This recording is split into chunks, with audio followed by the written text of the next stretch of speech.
We do everything we can to get it even significantly below that.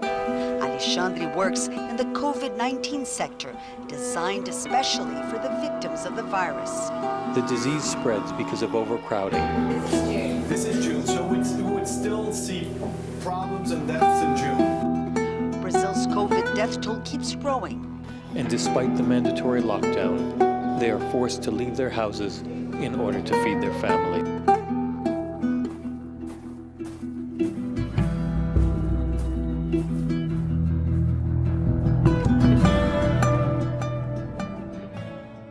Pada akhir tahun 2019, orang-orang bersorak-sorai gembira menantikan kedatangan tahun 2020.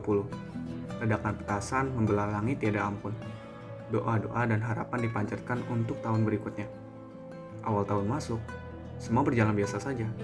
Bahkan bisa dikatakan lancar. Hingga 1 minggu masuk 2020. Bermunculan kontroversi Perang Dunia Ketiga. Pada saat itu, dunia cukup terguncang. Ada yang menanggapi dengan serius, ada juga yang menanggapinya dengan lelucon belaka, bahkan menjadi sebuah format di waktu itu. Tapi, seperti kutipan di buku-buku Dan Brown, konspirasi hanya akan berakhir sebagai konspirasi. Setelah itu, barulah muncul masalah-masalah yang sebenarnya akan kita hadapi tahun ini.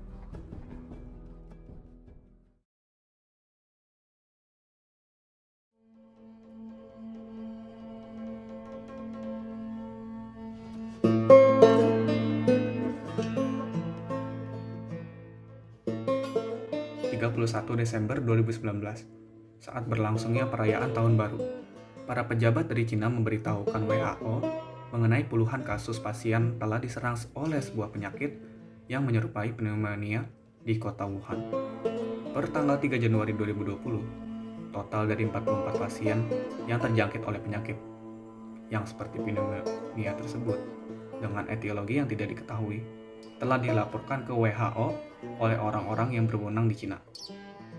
Dari 44 kasus tersebut, 11 orang dinyatakan kondisinya parah, sedangkan 33 pasien lainnya dalam kondisi yang stabil.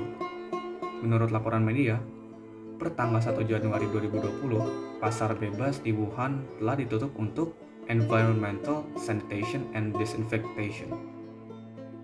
7 Januari 2020, kasus pasien pertama yang meninggal oleh virus ini dilaporkan. Pasien tersebut adalah seorang pria yang berumur 61 tahun. Kemudian, pada tanggal 13 Januari 2020, Thailand melaporkan kasus yang menyerupai kasus coronavirus yang sedang menyebar di Cina ini. Menjadikannya negara pertama selain Cina yang memiliki laporan pasien yang terjangkit kasus tersebut. Belum seminggu setelah Thailand menyatakan kasus coronavirus pertamanya, pada 16 Januari 2020, Jepang melaporkan kasus pasien coronavirus pertamanya. Virus baru ini tidak memakan waktu lama untuk menyebar. Perlahan, negara-negara lain mulai melaporkan kasus coronavirus pertamanya.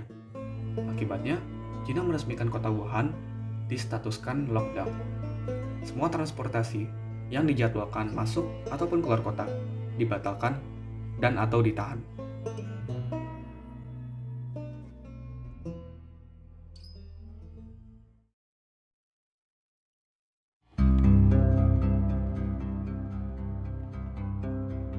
Tanggal 2 Maret 2020, Indonesia menyatakan 2 kasus COVID-19 pertamanya.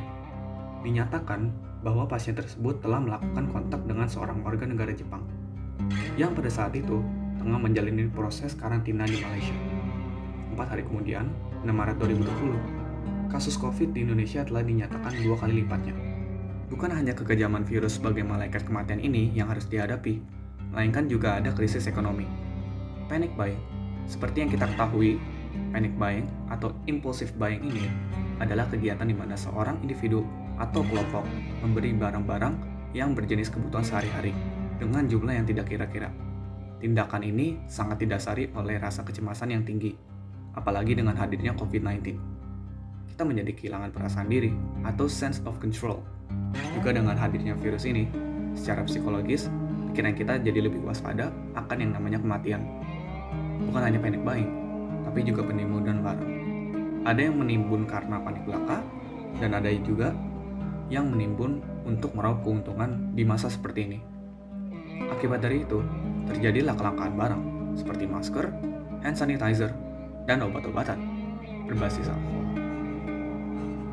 Kelangkaan barang ini sangat dirasakan bagi orang-orang yang berkebutuhan secara finansial dan juga terasa ke kondisi ekonomi negara.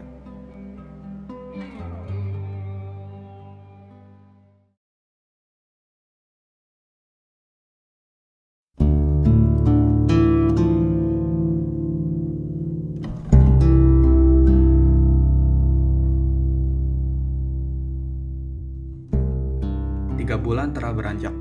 Masa krisis ekonomi akibat kelangkaan barang harus segera diatasi. Oleh karena itu, datanglah masa selanjutnya, new normal sebutannya. Sebuah sebutan bagi sistem yang diterapkan di Jawa pada 3 Juni 2020 oleh Gubernur Jawa Barat, Ridwan Kamil. Sistem ini merupakan langkah percepatan penanganan COVID-19 di bidang sosial, kesehatan, dan ekonomi. Presiden Jokowi pun telah meminta jajarannya untuk mempelajari kondisi lapangan untuk mempersiapkan tatanan new normal di tengah pandemi COVID-19. Per saat ini, sudah ada 4 provinsi dan 25 kabupaten yang telah mempersiapkan jalannya ke new normal ini. Namun, di balik sistem ambisius ini, pastinya terdapat pro dan kontra. Yang pasti, protokol tetap diterapkan. Ada yang antusias karena sudah bisa beraktivitas kembali seperti yang sudah diharapkan, seperti bekerja, ke mall, bertemu teman, bahkan bertemu dengan keluarga yang jauh. Tidak sedikit juga yang menentang, mengingat bahwa kasus di Indonesia masih meningkat dengan drastis. Tapi, konsekuensi apabila sistem ini tidak segera diimprovisasikan, maka taruhannya kondisi ekonomi Indonesia akan anjlok.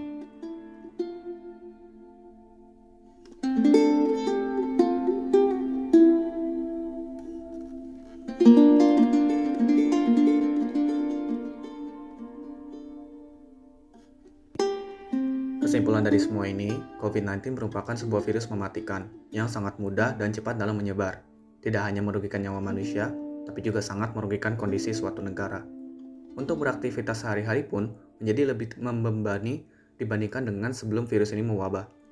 Virus ini juga membuat orang-orang melakukan hal-hal yang sebelumnya tidak pantas dilakukan. Inilah perjalanan sang virus COVID-19 dari Wuhan hingga hari ini.